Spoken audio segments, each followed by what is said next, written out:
Alright, so today I want to introduce you to the Dreamsicle ball python. The Dreamsicle consists of two genes, the pied and the Lavender Albino. And it looks exactly like an albino pied, except it uses the Lavender Albino version of the albino. And kind of the interesting thing is as a matter of fact, I started in ball pythons about 5 years ago, and I was thinking, yeah, I want to get into the Dreamsicles, but the price is just too high. I'm going to wait a few years for the prices to come down. And back then, the Dreamsicles started about $2,000 a snake for a visual Dreamsicle, where you can actually see the Lavender Albino and the pied in the snake. And here it is 5 years later, and believe it or not, I actually went over to Morphmarket, and they actually start at $2,000. The prices have been rock solid for the last 5 years, which is kind of unusual. Usually in ball pythons, the prices slowly decline, although there are some, there's kind of some anomalies, like the Dreamsicles, they pretty much stay rock solid, and then there's some, like the red stripe. I've actually seen some people, mixing red stripe in with clowns to prove it's a really amazing combination,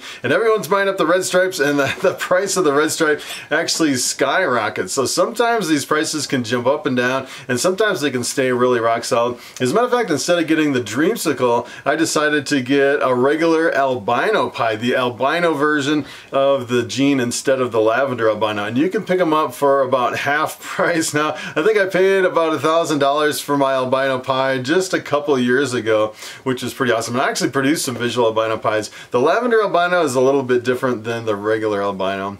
So today I want to jump over the internet and I want to show you the potential of the Dreamsicle ball python.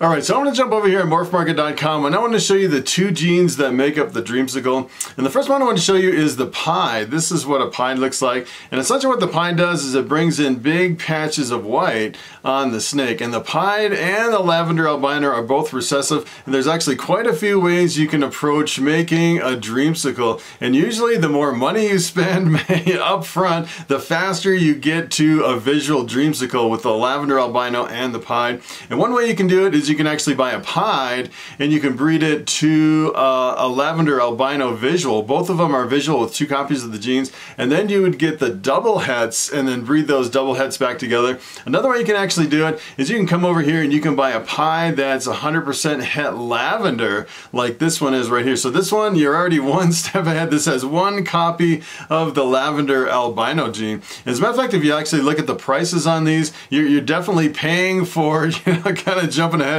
This one's actually sold for $675, pretty crazy. And usually pieds, I'd say, just a straight pied usually starts about $300, and then you add the het lavender on top of that and you're doubling the price because you're kind of speeding up the project, getting closer to the visual.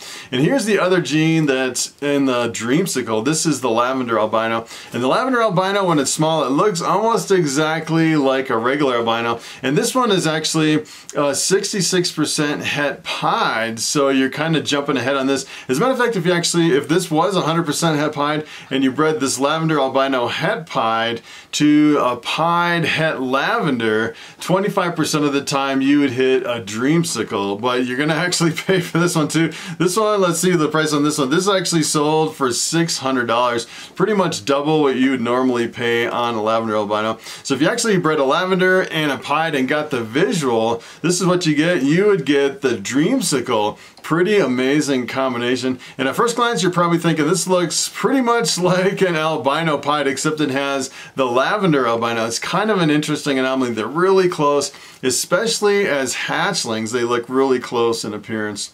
And there's another way you can actually jump into the Dreamsicle project. You can kind of go the poor man's way, which I think a lot of people do, but it takes a really long time. Take a look at this. You can actually start with something like this.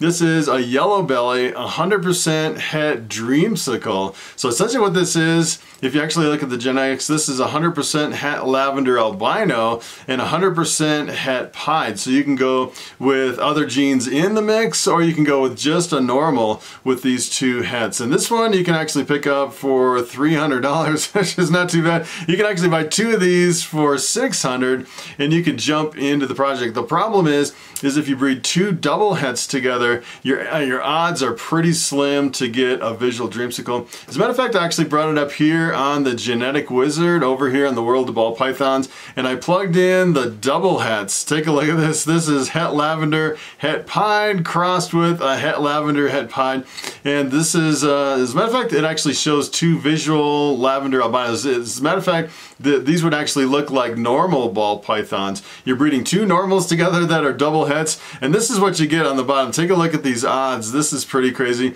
You get 1 in 16 normals, you get het pieds, het lavenders, you get visual pieds, visual lavenders. If you come all the way down to the bottom, here is your dreamsicle. 1 in 16 odds that you're actually gonna get a dreamsicle. So if you figure, you know, I'd say probably the average clutch size for ball pythons, you're looking at probably 6 to 8 eggs a year. So if you actually bred your female for 2 years, you would get 1 dreamsicle after waiting for 2 years. You could do it a little less expensive buying the double heads, but let me tell you, it's going to take you a few years. And if you're actually shooting for, say, you know, 2 dreamsicles so you can breed them together, it might take you 4 years actually, you know, statistically to hit the dream, to both the male and the female. As a matter of fact, it might take even longer than that for a male and a female, because it's like 50-50 each time. And with my odds, it'd probably take me like 10 years to get a male and a female dreamsicle going this route. Let me tell you, the best way to do it is to buy, if you can actually afford it, buy 2 visual dreamsicles,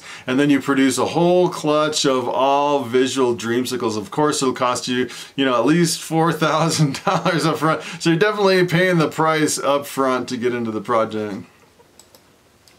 So take a look at this. This is a regular albino, not the lavender albino, and this is actually an older adult. If you actually take a closer look at the snake, this snake actually weighs 1,690 grams, which is a breeder size albino. This is actually a female. And if you actually look at the color on this, the background stays really white on the regular albinos. If you actually compare that to the lavender albino, take a look at this. This is a lavender albino, and the background turns into kind of this purple, almost like a lavender color on the lavender albinos. And a lot of times the lavender albinos won't have quite the bright eyes as the regular albinos as they age and mature. Pretty bright, but not quite as like blaring bright as you'd see on a regular albino. And kind of the interesting thing is, take a look at this. This is a dreamsicle. As it aged and matured, it completely transformed all the white color into this purple color. So a lot of times you can start with a dreamsicle that looks almost exactly like an albino.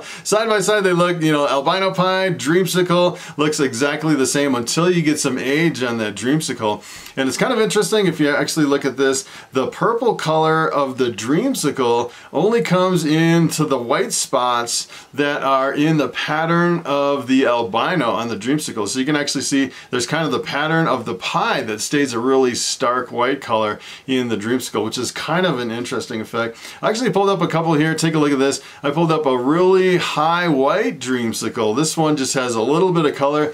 And if you actually were to kind of imagine how this would age and mature, essentially what would happen is you get a little bit of lavender coming in like right on the neck and the head and on this little spot here, and the whole snake would stay pretty much stark white from the pied influence of the white on the snake. And take a look at this. If you actually had a really low white pied like this one, essentially what would happen is when it aged and matured, you'd have just a little bit of white here, and then all this white in the pattern all up the snake. The whole top of the snake would turn into that lavender color, so they can really go through quite a severe transformation when you're working with the dreamsicles.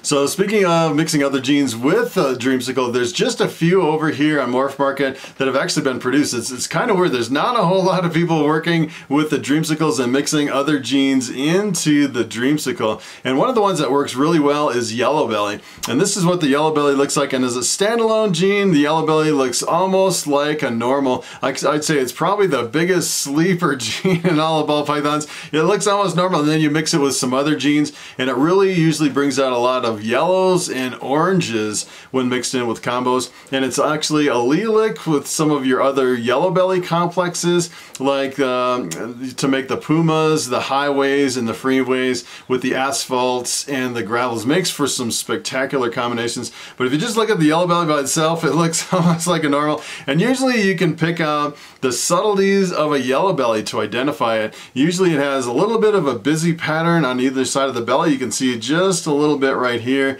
and sometimes it'll have these little kind of flames coming up, like lighter spots coming up between the pattern. So here's what happens if you work yellow belly into the Dreamsicle. Take a look at this. You get a snake that brings out a lot of oranges. It's essentially, if you actually work yellow belly into a pied, you get the pumpkin pied. The pumpkin pied, essentially what that does is it turns the pied into a really bright orange pied, and you work it into the Dreamsicle, and it's kind of the same way. This is like the pumpkin Dreamsicle or something like that, I guess you could call it. Kind of really brings out a lot of this orange color, like a pumpkin orange in the Dreamsicle.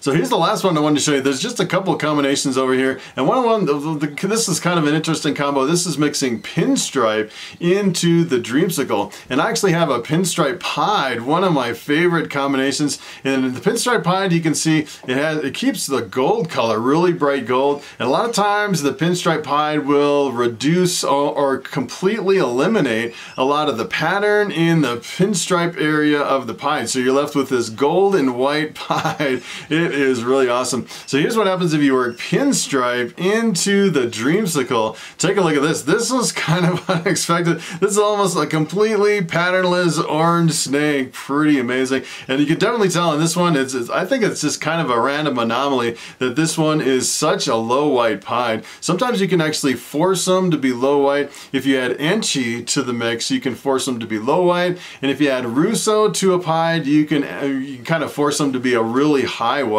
So in this case, I think it's just kind of a random anomaly. As a matter of fact, I think if you produced, a whole bunch of pinstripe pieds, you'd probably have high white pieds and low white pieds and everything in between. I just thought that was a really amazing combination. A completely orange and patternless snake.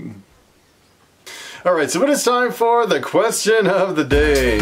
And Prepper Girl asks, are there any genes that you can mix with the spider gene to erase the neurological issues? And that is a very good question. So if you're familiar with the spider gene, a lot of people say that it gets a bad name from neurological issues. It can have a little bit of stargazing or a little head wobble. And pretty much in my experience, I found that it's really a real small percentage of spiders that really suffer from a head wobble. But the problem is you have, some that are really super severe, and it kind of shines a light, kind of magnifies the whole issues with the spiders. As a matter of fact, in some reptile shows, they have actually banned the display and sale of spiders because of the neurological issues. And wouldn't it be nice if we could actually mix another gene in with the spider to completely eliminate that problem? And believe it or not, there is one gene that I know of that you can mix with spider, and that is the blackhead. If you actually make a blackhead spider, I've actually heard that it completely eliminates all of the neurological issue. And kind of the problem with the blackhead spider is it doesn't really look like a spider anymore, and that's what's really attractive about the spider. It makes some really fantastic combinations, and you make the blackhead spider and you can't even tell that the spider is in the mix. It completely transforms it. As a matter of fact, I actually have a spider desert ghost. It's actually a pastel spider desert ghost, and that thing has zero head wobble, completely zero, no issues at all. And I started wondering, I wonder if some of these other combinations, especially with desert ghost, would actually completely eliminate the head wobble. And let me tell you, you mix spider with some desert ghost combinations and you get some of the most spectacular ball pythons that I've ever seen. So the jury is still out on if there's other genes that if we can actually mix them with spider that would completely eliminate the head wobble. So that is pretty much it. Thanks for watching, and I will see you in the next video.